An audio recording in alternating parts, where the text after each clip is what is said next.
Hey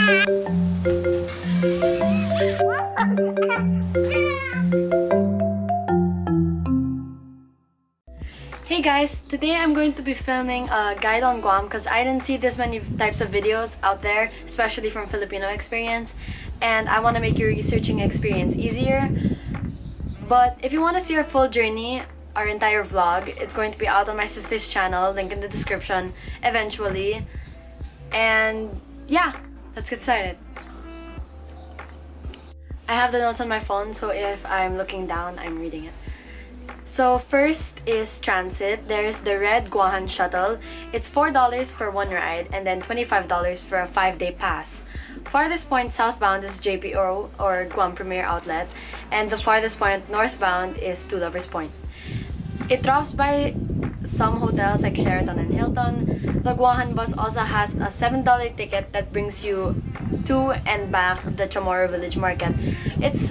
If you've been to a lot of Southeast Asian countries, like for example Vietnam, Cambodia, even Baclaran and stuff like that, it's kind of the same stuff.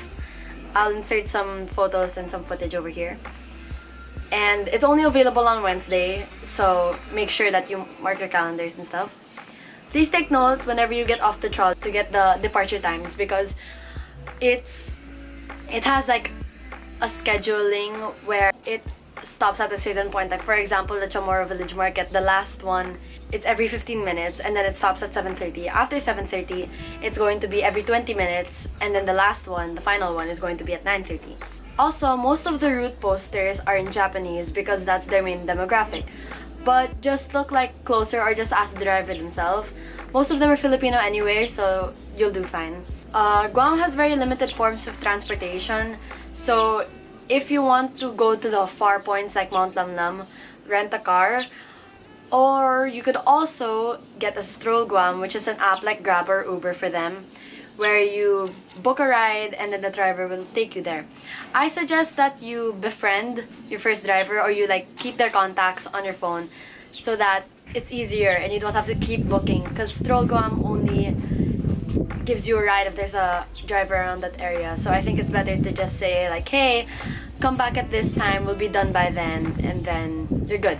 It's usually around $10 cheaper than most taxis, so yeah, big money saver. Also remember that Guam is an island, so everything including public transport is gonna be kinda slow. You can't really do anything about that, so just like enjoy the ride. Okay, now let's talk about where to stay. I stayed in an Airbnb, and there are a lot of Airbnbs in Guam, you'll be surprised. But if you're not really into that type of thing, there are a lot, and I mean a lot, of hotels around the Tumon area. Like I mentioned, Sheraton, Hilton, Westin, Nico, just a few I remember at the top of my head.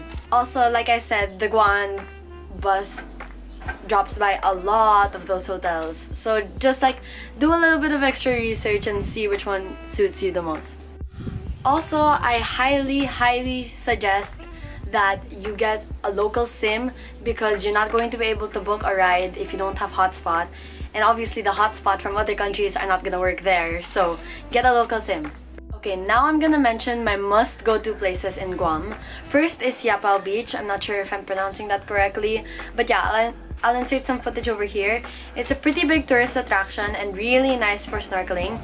You would see a lot of coral like bunches and like small fish, and it's really pretty. The sand is nice and there are a lot of shady huts and stuff like that. If you aren't really that good at swimming or floating, I would suggest bringing a life jacket so that you don't step on the coral. Also, don't forget to bring goggles and snorkeling gear. Next is Fujita. It's not that popular and it's the first beach that we went to, but it is beautiful. The sand is fine, the water is clear, there's not that many people, it's just like surreal. Last beach is Gun Beach. It's pretty popular there, and there are a lot of places where you can take some really nice photos. Two Lovers Point is just a given, and you can get there by using, like I said, the trolley.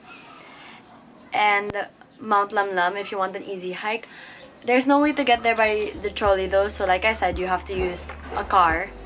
JPO is nice too. There's Ross and other bougie places to buy stuff which I don't shop at. And Micronesia Mall, which isn't amazing actually. definitely not better than MOA, but because you have to go there on the way to Lovers Point anyway. So yeah, talking about food, it's really not that different from Filipino food. Like afritada, barbecue, it's literally all the same. But you are required by me to get an acai bowl. I got one from Honolulu Coffee and it's really good. It's expensive, but it was good. Try at least one. And yeah, so Guam was a really fun experience. I hope that you enjoyed this video and I hope that you learned a lot. Okay, thanks for watching. Bye! If I could begin to be half of what you think of me, I could do about anything.